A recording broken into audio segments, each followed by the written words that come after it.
Well, hello there to all of you. Thank you so much for coming back. I have just returned only a couple of days ago from a trip, and I have an amazing tale to tell you about it.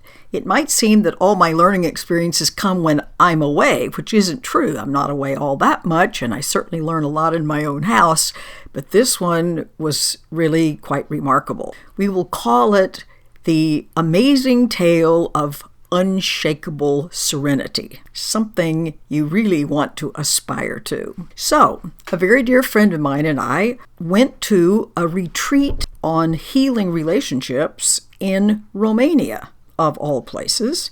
By the way, the local population would do well to embrace some of that, given what happened next.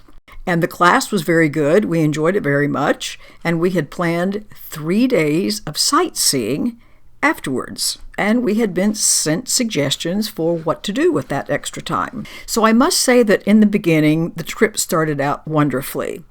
A dear friend and I went. We had traveled together before in groups, but never just the two of us together. We've known each other for 25 years. We greatly admire one another's work, and I would call her the 100% perfect travel companion. We seemed to be in sync about absolutely everything for the entire trip. So it started off on a really high note. What can I say? This retreat took place in the Carpathian Mountains in the resort area of Sinaia. And at the end of our retreat, late Sunday afternoon, the retreat was Friday, Saturday, and Sunday, we were speaking with one of the staff who planned this, and we said, well, we're going to rent a car tomorrow and do some sightseeing. And she looked at us and she said, well, you're courageous. And we thought, what's to be courageous about renting a car? After all, she thought we would get lost, which we wouldn't. I'm a good navigator. So a little while later, we're out and we end up chatting with a young man, probably college age, who was skateboarding, and we were looking for the same place, and that's how we came to visit with one another. And when he found out we were from the United States, he said, do people in the U.S. really follow the driving laws? And we said, well, yes, certainly, for the most part they do. And he said, well, he had a friend who was visiting over here, and he kept getting traffic tickets for what he thought was something perfectly okay, like making a U-turn in the middle of highway traffic or something. We still didn't get it at this point. So the next morning, Monday, we go down to the hotel desk and we inquire, where do we find the car rental place? He said there are no car rental places in this town, nor in the little one next door. Okay, so this is the beginning of strangeness where our serenity and our sense of lighthearted fun is never broken.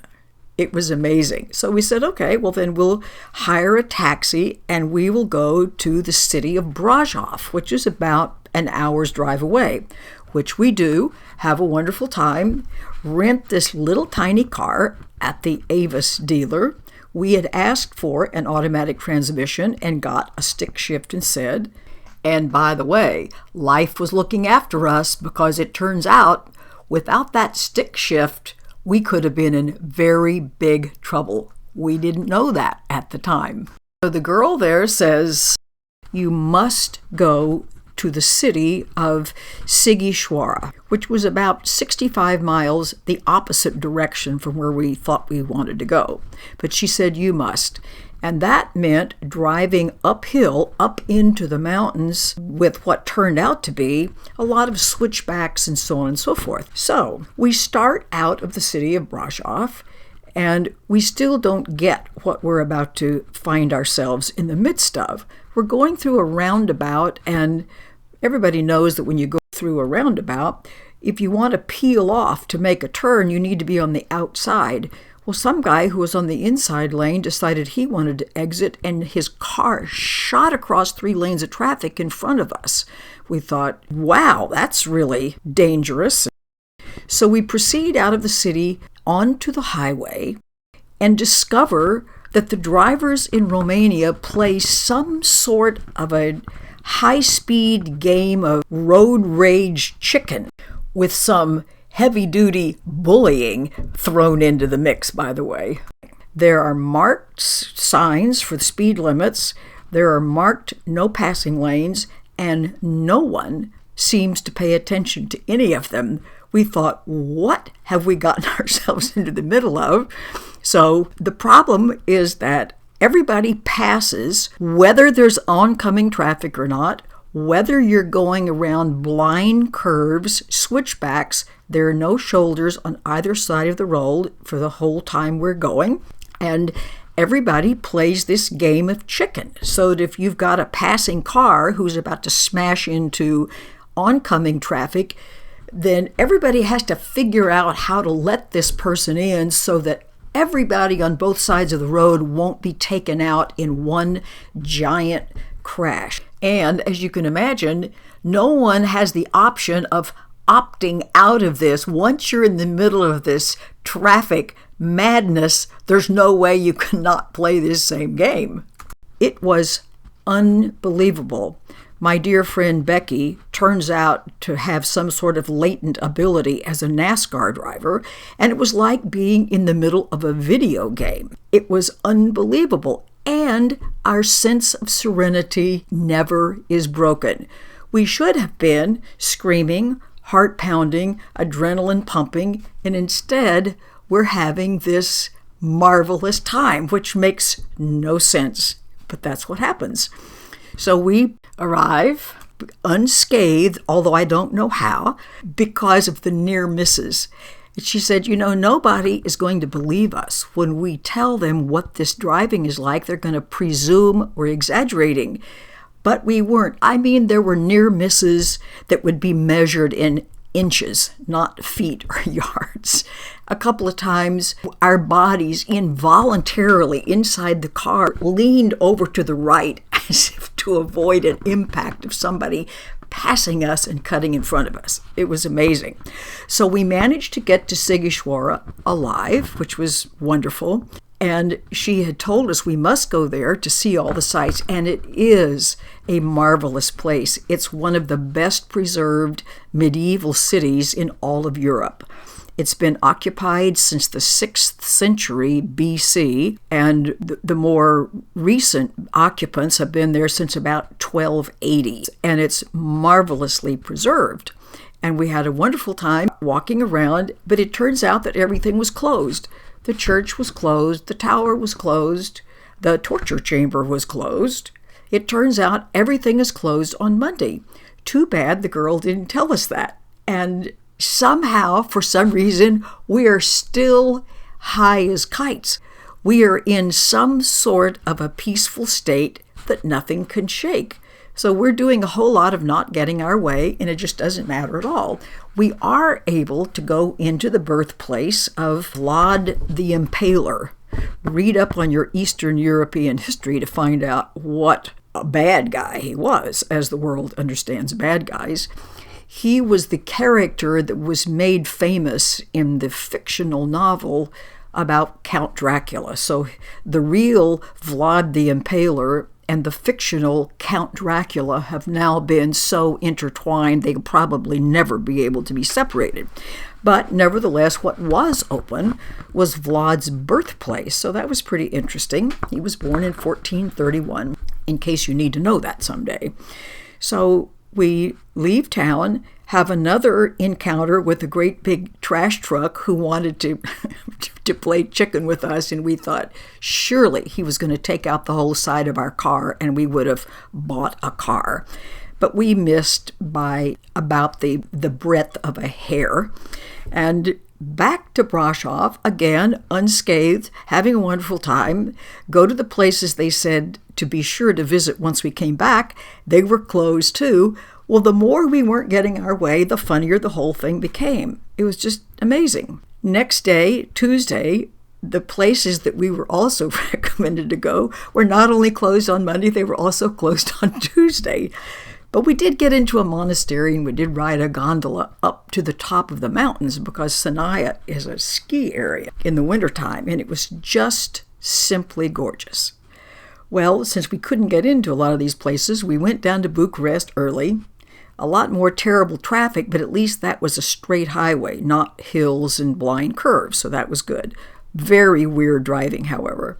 So we get ourselves there, turn in the car at the Avis place in Bucharest, and we said the drivers in this town or in this country are just terrible. And she said, yes, they are. They're the worst drivers in the world, except for the people in Morocco. And we thought, oh, well, we didn't make this up. This was really unbelievable.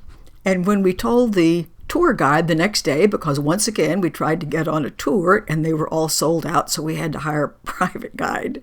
And we told her we had rented a car, and she nearly shrieked, oh, no, you didn't. And we said, well, we did, and we managed to survive. And to prove our point, we took a picture of a billboard that's in the midst of the city, the heart of the city of Bucharest, that shows two silhouette large figures fighting each other. They're bright red, symbolic figures going to hand combat, kicking each other, and they have cars in places of heads, and it says, stop traffic violence.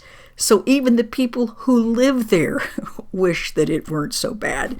Anyway, it was just amazing. So we didn't get to do a lot of things we wanted to do, and we were in totally grave danger as the world understands such things, and nothing could have been more delightful. So how in the world did this happen? How could we have so, you might say, not gotten our way, and we had such a lighthearted, fun time? Well, here's how.